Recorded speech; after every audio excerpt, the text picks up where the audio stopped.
NA-75 का ज़िमनी election. वज़ीर-ए-आज़म Imran Khan 20 polling स्टेशनों में दोबारा वोटिंग पर PTI उम्मीदवार को इलेक्शन कमीशन में दरख्वास्त देने की हिदायत कर दी। इमरान खान का कहना है अपोजिशन ने नतीजे पर गैर जरूरी रोना धोना शुरू कर रखा है। इलेक्शन कमीशन की तरफ से नतीजे का ऐलान से कबल कोई कानूनी मजबूरी नहीं, सिर्फ शफाफियत चाहते हैं। सेनेट इंतखाबात में भी ओपन बैल्ट का मुतालबा है।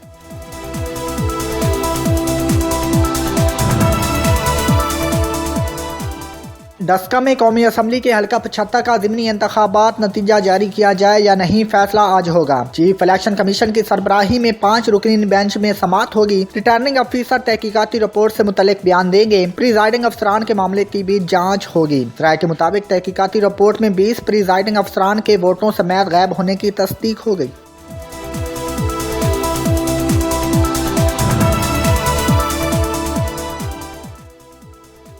NA-75 में नून लीग जीत गई। इलेक्शन कमीशन फौरी तौर पर ऐलान करे। साबिक वज़ीर-ए-आज़म शाहिद खकान अब्बासी का कहना है डस्का के ज़िमनी इलेक्शन से मुतल्लिक कोई भी समाअत ओपन होना चाहिए। इलेक्शन कमीशन खुद कह रहा है प्रिजाइडिंग अफसरान पहले के फॉर्म 45 नून लीग के पास मौजूद हैं।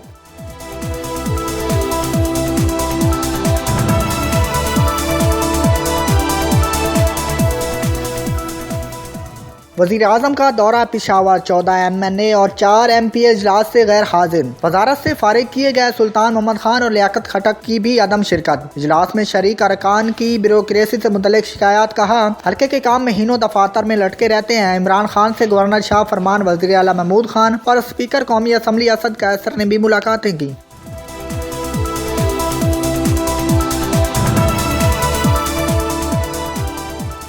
तर्जमान सिंध हुकूमत मुर्तज़ा वहाब का कहना है सिंध हुकूमत पर हलीम आदिल से ज्यादती का गलत इल्ज़ाम लगाया गया। अवाम का फैसला करें, अवाम फैसला करे। तरीके इंसाफ कानून से बालातर है या कानून के साथ है। सेक्रेटरी और IG की तैनाती का फैसला यकतरफा तौर पर नहीं हो सकता। वज़ीर-ए-आज़म 2 रोज़ा दौरे पर आज श्रीलंका जाएंगे। कई वुज़रा साथ होंगे। इमरान खान श्रीलंकन हम मनसब से मुलाकात करेंगे। वज़ीर-ए-आज़म बोध को ट्रेड एंड इन्वेस्टमेंट फोरम से खिताब करेंगे। स्पीकर और वज़ीर खेल की जानिब से जुराना दिया जाएगा। इमरान खान कोलंबिया में high tech sport tax centre के क़याम के हवाले से मुबाहिसे में हिस्सा लेंगे।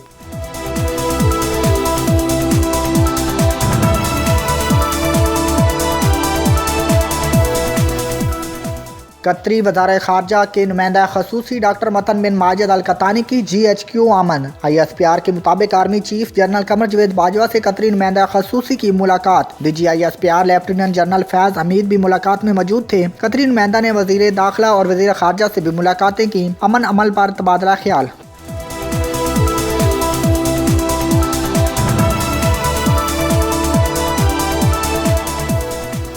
और पेशावर और गिरदोनवा में बारिश और ज़ालाबारी से जाती सर्दी लौट आई। देरबाला और दीगर इलाकों में भी बादल खुलकर बरसे। पंजाब के इलाके फिर धुंध की लपेट में आ गए। हद निगाह कम होने से लाहौर सियालकोट मोटरवे को हर किस्म की ट्रैफिक के लिए बंद कर दिया गया।